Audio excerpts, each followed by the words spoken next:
Hi BookTube, it's Friday, yay! You might hear some purring. I have a Winnie cat on my lap.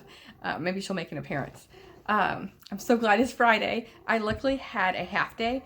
At work, I had a really busy week with tons of deadlines, and so my hands just wanted to fall off my wrists from all the typing I had to do. And so my boss thankfully gave me a half day because I didn't have any deadlines today. And so I spent my afternoon, we went on a hike, me and my boyfriend went on a hike, and we went to lunch, and then we went to a bookstore. And so I'll be posting a book haul soon of all the books that we got. For this weekend, I don't really have any plans. I just plan to sit right here and read some good books, enjoy this nice summer weather, and maybe go on a few more hikes, we'll see. And so for this Friday Reads, I have a couple physical books, because of the book haul, I have I probably got I don't know, 15 books. I wanted to read some of them right away. And so I picked two of the bunch to get to right away. So this one is, oh, she sneezed. That Quail Robert by Margaret A. Stanger. And I love books about animals, especially like when they're taking a hurt animal and they're trying to recuperate its health. And it's kind of like seeing a wild animal in a domestic setting. You get to really know their personality and the things that they can get up to. And yeah, you get a real sense of that animal. And so this one says it's a famous bestseller. It says The Little Bird That Won the Nation's Heart.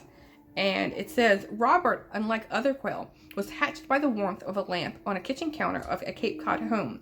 The diminutive wild bird grew up to be a cherished member of his adopted family and a local celebrity as well. When the little quail hopped on the phone repairman's shoulder and chirped to the startled operator, the repairman merely explained, "It's that quail Robert, naturally." Robert was loved and admired for a personality, individual, winning, and sociable, that no one could resist. The tenderness and joy of Robert Singer's account of the quail she knew so well will inspire a smile. Read it and you will never forget it. And she's just Winnie really likes this book. She loves smelling things. She's like a dog. She immediately ran up to the bag. Because I'm sure it has all sorts of smells. It's like an old copy with the orange, 70s paper. And then the other, I'll move my cup out of the way for this Winnie cat. The other book that I'm wanting to read is Binti by Nydia Okorafor. And this is a thin little book that I was able to pick up. I actually picked up the whole series. But this was the first one, and I think it's a trilogy because it was 3 books at the store. And so this is about Binti, and she left her home to go study at a university in the stars. And it's all about how her culture, or the people she's from, her tribe, no one has gone to this university. She's the first one to go. And it sounds like the people at the students and the teachers are against her group of people.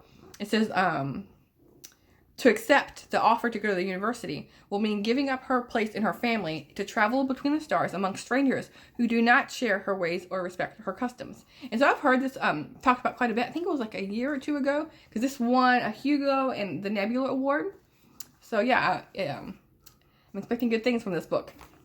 And so all these would be 2 really quick reads for me to get to. And then the other 2 books that I want to read this weekend are sorry, this cat. One is for the book bingo, the romance book bingo. This is Dorothea Benton Frank's Queen Bee, with this really pretty cover. And she has a really nice summer dress on. And this is all about a woman who decides to go back to the Sullivan's Island, the Low Country in South Carolina, to find herself, and she becomes a beekeeper, hence the name Queen Bee. And it's all about her allowing herself to get into a relationship again, I guess after being spurned, or something happened where she's coming iffy on committing to a relationship. And so this is her finding herself and finding that being able to trust again. And so I'm expecting good things. I've heard a lot of good things about this book, and it just came out I think a few weeks ago. And this last book is The Book Woman of Troublesome Creek by Kim Michelle Richardson. And this one's a really interesting book. It's about a woman who, instead of white skin, she has a blue tint to her skin, which is a genetic trait for this area. And it's set in 1936. And so she becomes a librarian for a bookmobile librarian. and she is encountering like lots of like racist comments because you know how like people in like this small town in eastern Kentucky in like the 1930s, people could be prejudiced and racist against black people, but she had this blue colored skin, and so she was also it's all about her encounters with a lot of nasty comments. And so it sounds like a really interesting book. I didn't know anything about this. Does it say what it's the name of it? It doesn't say anything like with the actual like just sort of the name of it, but I'm sure in the book it'll discuss that a bit of what's actually causing. I think maybe it's something to do with like your blood or something, which is changing your color of your skin, like maybe like your oxygen content or something. I'm not sure, but yeah, this one also came out. It came out in May of this year, and so I've heard lots of good things about this one as well. And so it came through on my hold in my library, and so I was like, yeah, I want to get to this one sooner rather than later. So these are the 4 books I'm going to be reading. Other than that, I might be dipping in and out of the Iliad and Anthony Trollope's Prime Minister.